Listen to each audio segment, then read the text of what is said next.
in a sense, no matter if we elect them, if we even look away from that process a little bit, we can see that symbolically the leaders reflect our projection nonetheless. They are there for a reason, if I put it that way. So how do you see that people like, Obama or the former head of the World Bank, Dominic Strauss-Kahn, there are many examples out there of our so-called leaders, how that has gone on from George W. Bush hasn't really improved either, has it? Yeah, well, the thing is, I mean, because you're tapped into that, like whether it's Bush or Obama or whoever, that from the dreaming point of view, they're like actually just picking up this role that's in the collective psyche and in just deep down in the collective unconscious. So when you see that, you actually realize, oh wow, they're actually, like some sort of like an embodied reflection of this inner, figure in myself. And, so you see, the thing is, it's like, it's so crucial that perspective of like actually, seeing the dreaming of it. Because if you don't have the recognition that, like, for example, Obama or Bush or whoever, that if you don't have the recognition, oh, they're actually, we're all dreaming them up into materialization to actually reflect back this kind of, insane part of ourselves. If you don't see that, then you're going to think of them as being separate from yourself. And then you fall under the spell of Wetiko, and then you're going to be fighting your own projection. And then, by having that state of like where you polarize between a good and a bad and us versus them, that's the signature of Wetiko. So even political activists who are well-intentioned, who are really like fighting the evil in the greater body politic, if they don't have the realization of that we're in a mass shared dream and that who they're fighting is actually their own reflection, even with the best of intentions, the political activists could be unwittingly feeding the very evil they're fighting against. So it's because of that I've coined a phrase that it's really important to combine being a spiritual practitioner and a political activist, and I call it being a spiritually informed political activist. Because even a lot of spiritual people who are incredibly well-intentioned and are sitting doing meditation and chanting their mantras and thinking, oh, well, if I get myself in order, well, then the whole world will reflect that. That's true on one level, and it's not true on another. Because if they don't realize the dream, they don't realize their inner process is manifesting in the outer world. And the way to work on your inner process is to fully engage in the outer world, And so the idea of being a spiritual practitioner, so the spiritual practitioner who's just focusing on themselves and not having the recognition that the outer world is their inner process. And what I'm describing is a dream, because what is a dream? When you're in a dream and you actually have the lucidity, what do you recognize? You see that the seemingly outer dreamscape is actually it's not separate from your inner psyche, that the inner is the outer. So spiritual practitioners who are just absorbed in their practice and not recognizing that the outer world is the very medium through which they can work on themselves, they're absorbed in their own narcissism. So what I'm pointing at is that you have to, in a way, cross-pollinate a spiritual practitioner and a political activist. Yep, I agree. The traits of both worlds. You need everything. You need a holistic approach to both understand yourself and the world around you, because again, there's a relationship between them, and everything can send you hints, if you will, of a larger or bigger understanding about them. I wanted to ask you about the traits of Wetiko as well. If we can diagnose it, in other people, if we can diagnose it in ourselves, this is interesting, I think. Yeah, totally. And in my book, I actually go through that, and there are definitely traits.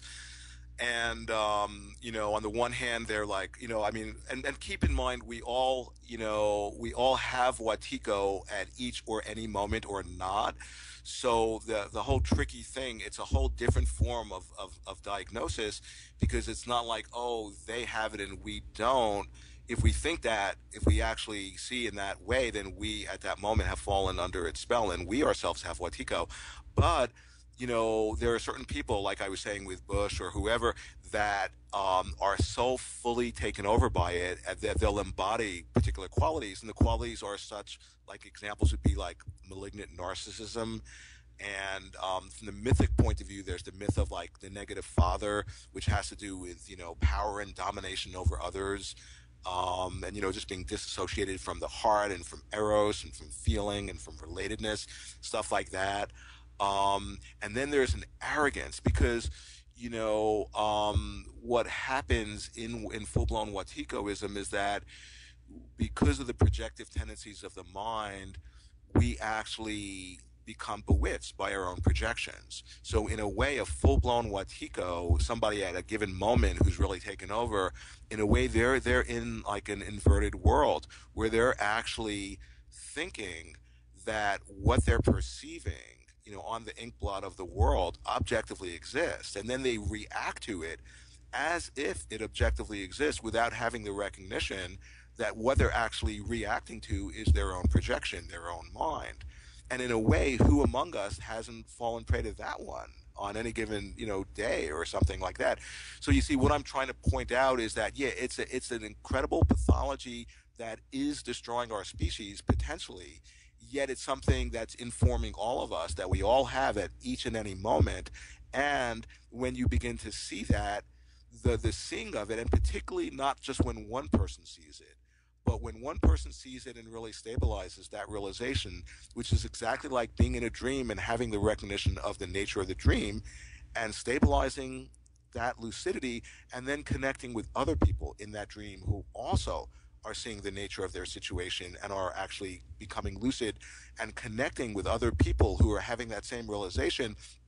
And then when you put your contemplation together, and I'm just invoking the imagination because keep in mind Wetiko works through the imagination, in that our imagination is like tied into like this sacred divine energy.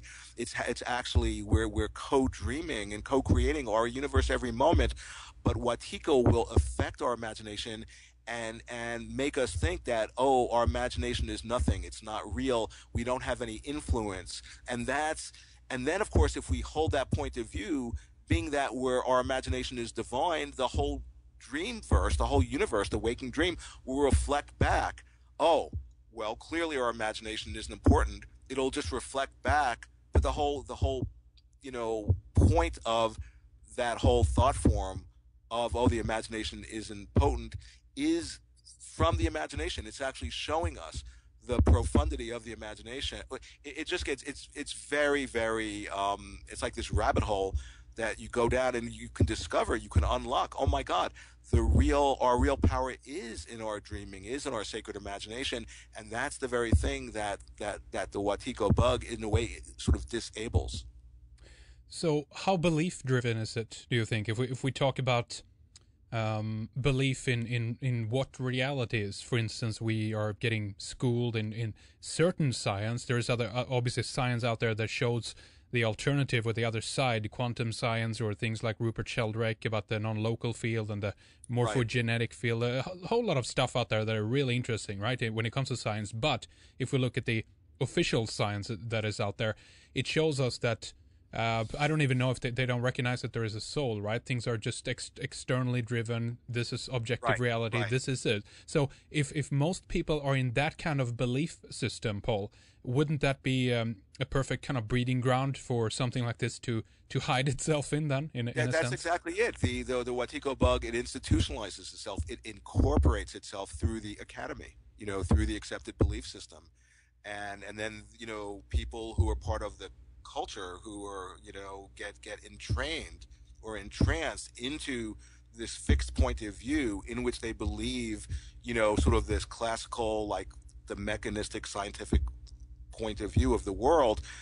And then they unwittingly, become card-carrying members of Wetiko, and all the while they think they're, these modern, these really sophisticated, these civilized beings, and yet, to the extent that they don't see the actual, like, the nature of the dream, and keep in mind, when I'll say the nature of the dream, I'm talking about that there's no, in quantum physics with the observer effect, they've actually shown, it's nonsense to talk about, it makes no sense at all to talk about an objective world. And it makes no sense at all to talk about an independent observer who's separate from the objective world.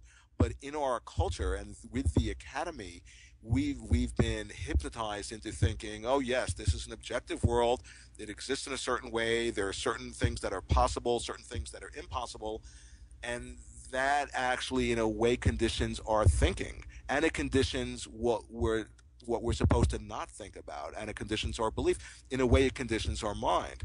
And so, in a way, to the extent that we haven't like snapped out of the collective spell, because keep in mind, Wetiko is a psychic epidemic. It's a collective psychosis. It's a collective spell. It's exactly like being in a fairy tale, and there's a spell that's befallen our whole planet, you know?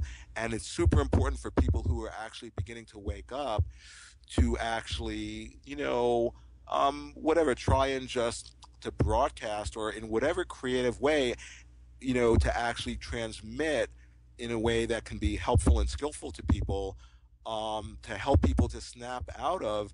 Because the thing about Wetiko, which is so interesting, there might be these externalized agencies like the mainstream media, the propaganda machine, who are, kind of entrancing us into a particular very limited point of view that's of the nature of the spell.